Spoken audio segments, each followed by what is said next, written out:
జిల్లా మంథని మండలం అటవీ సోమన్పల్లి సమీపంలో చెక్ డ్యాం కూలిపోయిన ప్రదేశాలను బీఆర్ఎస్ నిజ నిర్ధారణ కమిటీ సభ్యులు పరిశీలించారు.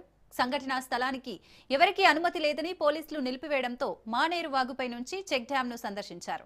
మానేరు వాగుపై చెక్ డ్యాంల కూల్చివేత చూస్తుంటే విద్రోహులను అంతమొందించడానికి మళ్లీ నక్సలిజం పుట్టేలా ఉందని కమిటీ సభ్యులు వి ప్రకాష్ అన్నారు. కేసీఆర్ మన నీళ్లు మనకే కావాలనే ఉద్దేశంతో నదులు వాగులపై బ్యారేజీలు చెక్ డ్యాంలను నిర్మించారని తెలిపారు. కూలిన చెక్ డ్యాంలు మేడిగడ్డ ఘటనపై ఇప్పటికీ కాంగ్రెస్ ప్రభుత్వం చర్యలు చేపట్టలేదని ప్రకాష్ ఆరోపించారు. ఇప్పటికైనా ప్రభుత్వం చర్యలు తీసుకోకుంటే సమస్య పోయిందనుకున్న సాయుధ పోరాటం మళ్లీ మొదలవుతుందని హెచ్చరించారు.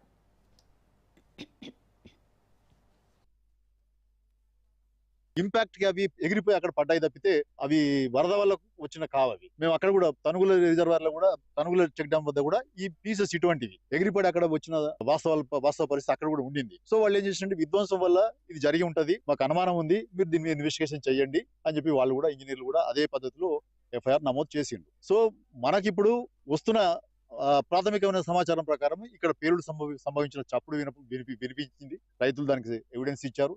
అట్లనే ఇంజనీర్లు కూడా అదే రకమైన ఎఫ్ఐఆర్ నమోదు చేసిండ్రు. కాబట్టి పోలీసులు ఇప్పుడు సరే ఇన్వెస్టిగేషన్ ప్రారంభమైనట్టుగా మనకు తెలుస్తున్నది. ఫోరెన్సిక్ ల్యాబొరేటరీ వాళ్ళు వచ్చింది కాబట్టి వాళ్ళు శాంపుల్స్ తీసుకుంటారు.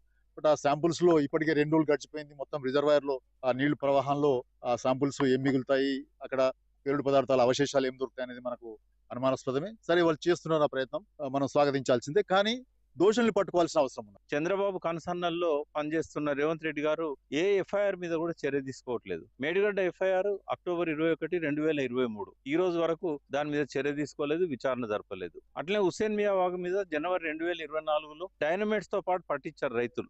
అయినా కూడా ఎఫ్ఐఆర్ నమోదు చేశారు, ఈ రోజు వరకు చర్య తీసుకోలే. దాదాపు 2 సంవత్సరాలు అవుతున్నది. మొన్న నెల రోజుల కింద నవంబర్ 21 నాడు తనుగుల చెక్ డ్యాం పేల్చేస్తే అక్కడ కూడా ఎఫ్ఐఆర్ నమోదైంది, మళ్ళీ దాని మీద విచారణ లేదు. ఇప్పుడు నేను చెప్పిన అన్ని ఎఫ్ఐఆర్లలో కూడా ఇంజనీర్లే ఎఫ్ఐఆర్లు ఫైల్ చేశారు. అందులో స్పష్టంగా ఇది డిస్ట్రక్షన్, ఇది బ్లాస్ట్ అని రాశారు. రాసిన తర్వాత కూడా దోషులను పట్టుకోవడానికి ప్రభుత్వం ప్రయత్నం చేయట్లేదంటే ఇటువంటి చర్యలను ప్రోత్సహిస్తున్నట్టే కదా. ఎందుకు ప్రోత్సహిస్తున్నారు? మరి గలగల గోదావరి తరలిపోతుండాలి, బిరబిరా కృష్ణమ్మ పరుగులు ఇడుతుండాలి, రాజమండ్రి విజయవాడలో బంగారు పంటలు పండాలి, వాళ్ళ ముంగిళ్ళల్లో మురిపాలు ఉండాలి, మన ముంగిట్ల శవాలు ఉండాలి. ఇదే కదా 57 ఏళ్ల సమైక్య రాష్ట్రంలో జరిగింది. ఇప్పుడు మళ్ళీ తెలంగాణ వచ్చిన తర్వాత కూడా ఈ కోసం మనం పడాలా? సరే, అది ఇసుక మాఫియా మీదకి డైవర్ట్ చేసినా నిజంగానే ఇసుక మాఫియా హ్యాండ్ ఉండొచ్చు, ఉండకూడదని ఏం లేదు. అదే విధంగా ఈ నీళ్లను కింది తీసుకుపోవాలనే ఆంధ్రుల కుట్ర కూడా దీని వెనకాల దాగి ఉండొచ్చు. ఏది ఏమైనా తేల్చాల్సింది ప్రభుత్వం.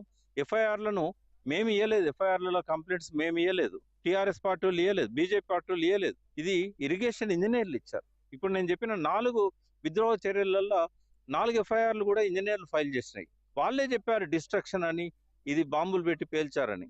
మరి ఎందుకు